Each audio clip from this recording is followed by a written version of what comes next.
is Friday, January 27, 2017. Welcome to the Government News Brief.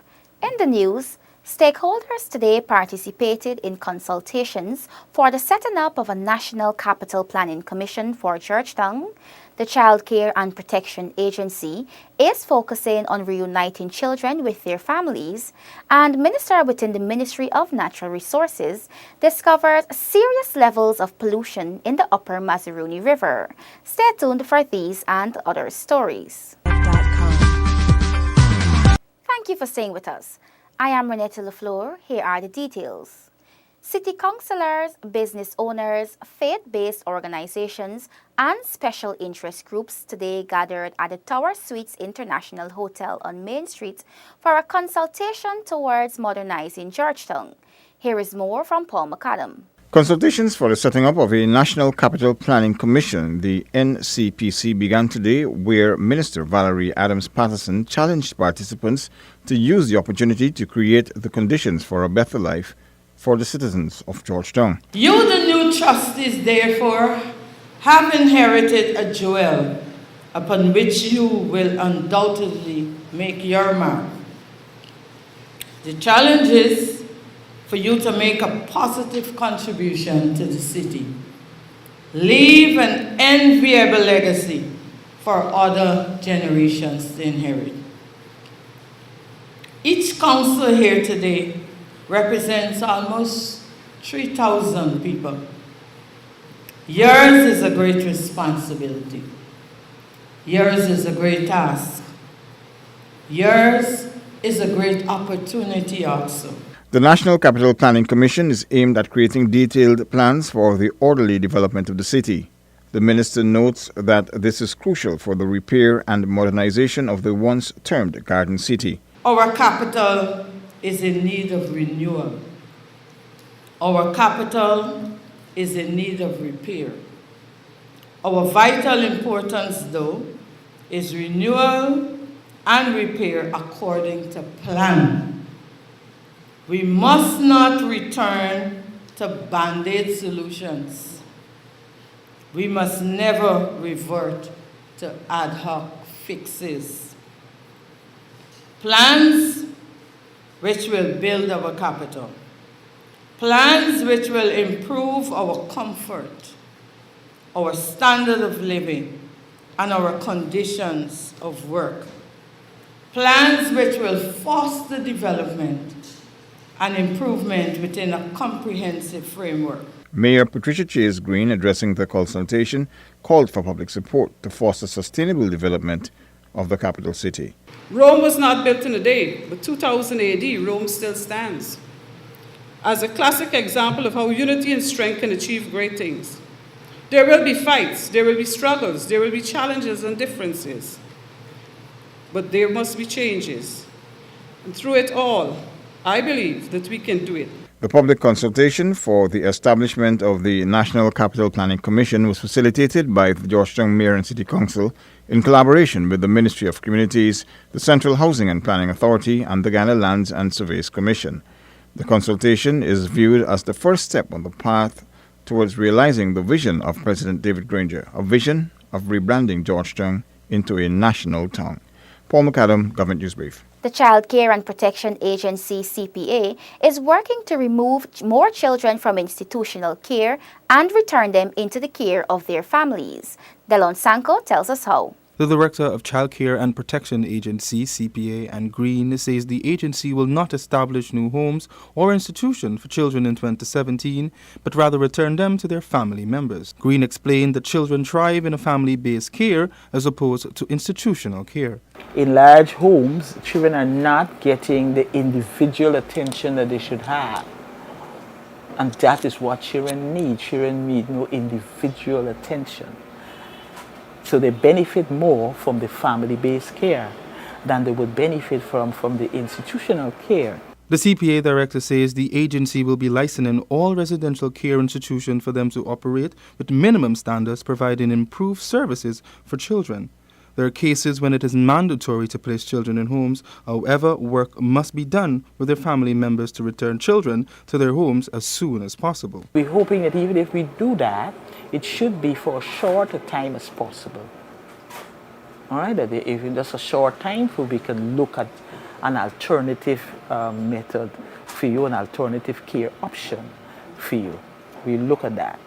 So we want to keep residential care institutions for children down to a minimum. The CPA director emphasizes that the agency can only succeed to effectively execute its duties with support from the community and the media.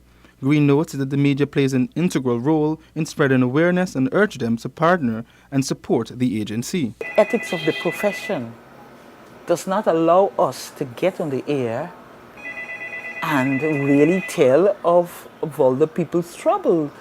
We can't do that. The ethics of the profession does not allow us to do that. So we got to sit there and hear that, and what is being aired is not the fact. So all we're asking for is more partnership with the BJ. Greene says child protection is a sensitive and critical issue which must be taken seriously by all stakeholders. Delon Sancho for the Government News Brief. A fact-finding mission into the upper Mazaruni River, led by Minister within the Ministry of Natural Resources, Simone Brooms, discovered serious levels of pollution. Tiffny Rhodius tells us more.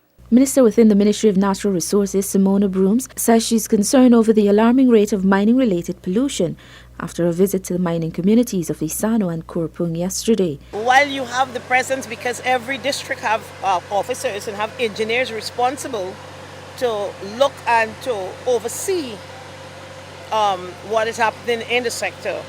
Here is where you find all this pollution, all this deforestation in the middle of the Mazaruni River, and this is not the only place.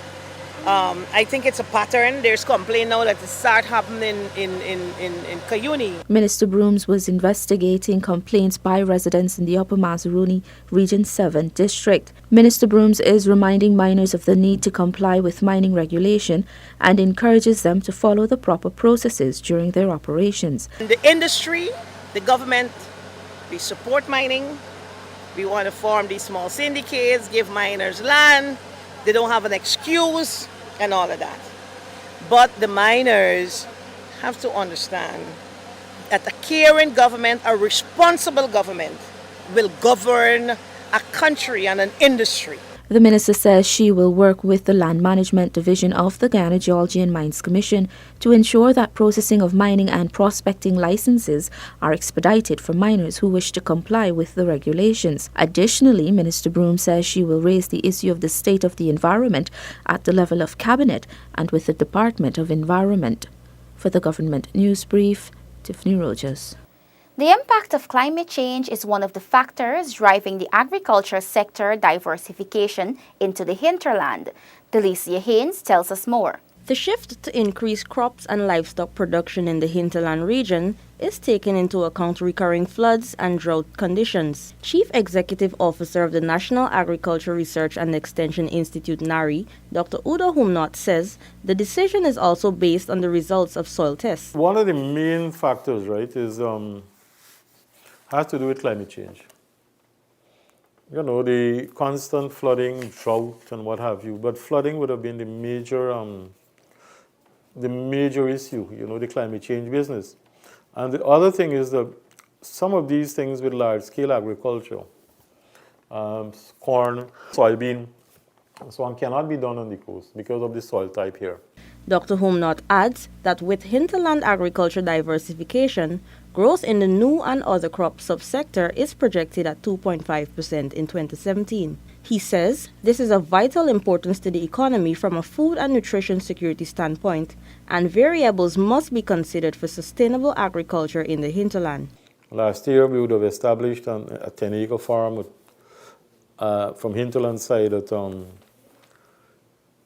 Hosororo, at Ibini, and at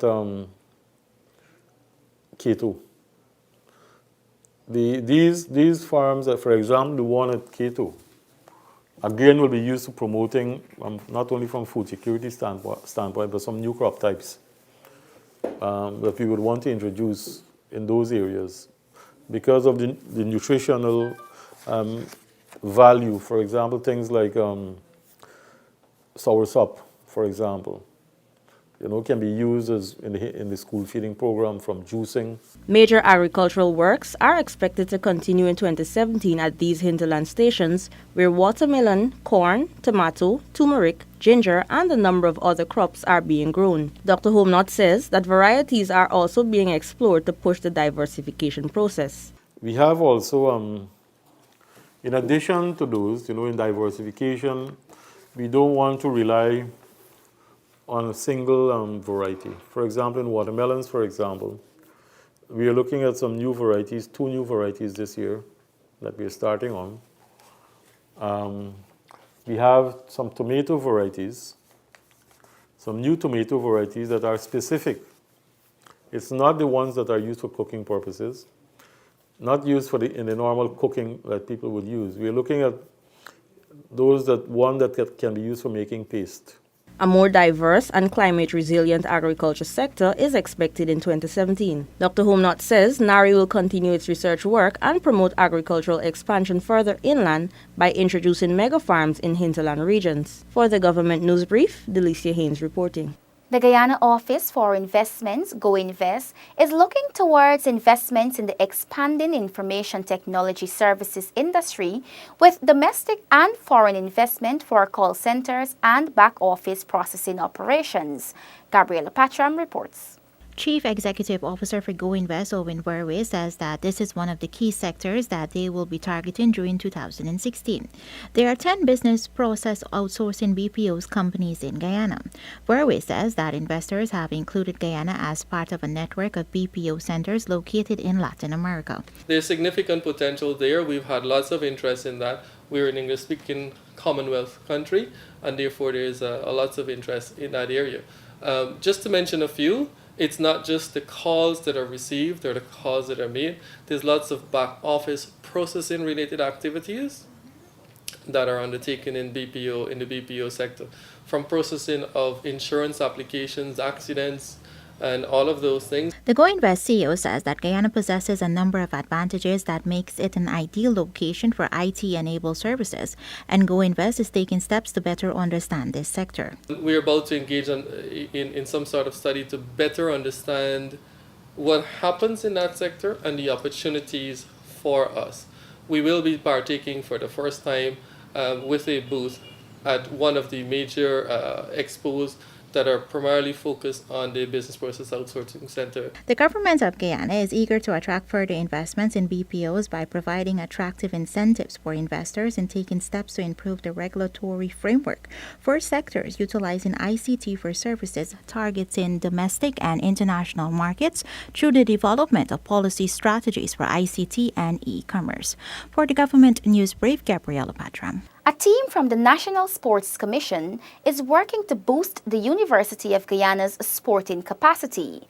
Details from Neloa Damon. Director of Sport Christopher Jones says the National Sports Commission, in collaboration with Dr. Kyle Pierce, an international weightlifting coach, and UG, are working towards formulating a regionally recognized sports program at the university. While the program specifics are not yet complete, Jones says works are ongoing to finalize it shortly. The Technical Development Officer here, Mr. Sian Orskine, is currently working with Dr. Kyle Pierce. I don't know if you recall, he was here last year. He did strength and conditioning training, of which several sporting persons received a certificate for participation.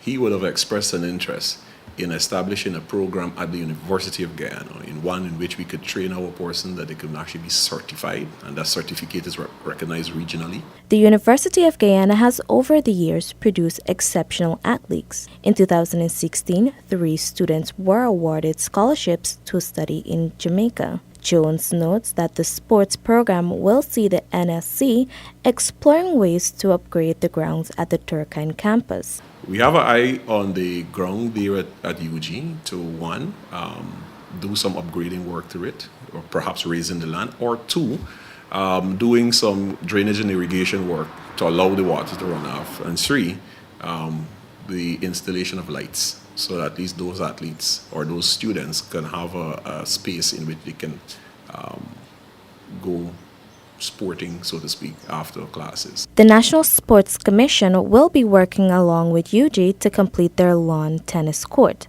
Construction of the court started some years ago. However, Jones says it was incomplete due to lack of funds. Neloa Damon for Government News Brief. We have come to the end of today's edition of the Government News Brief. The details of these and other stories can be found on Gina's website.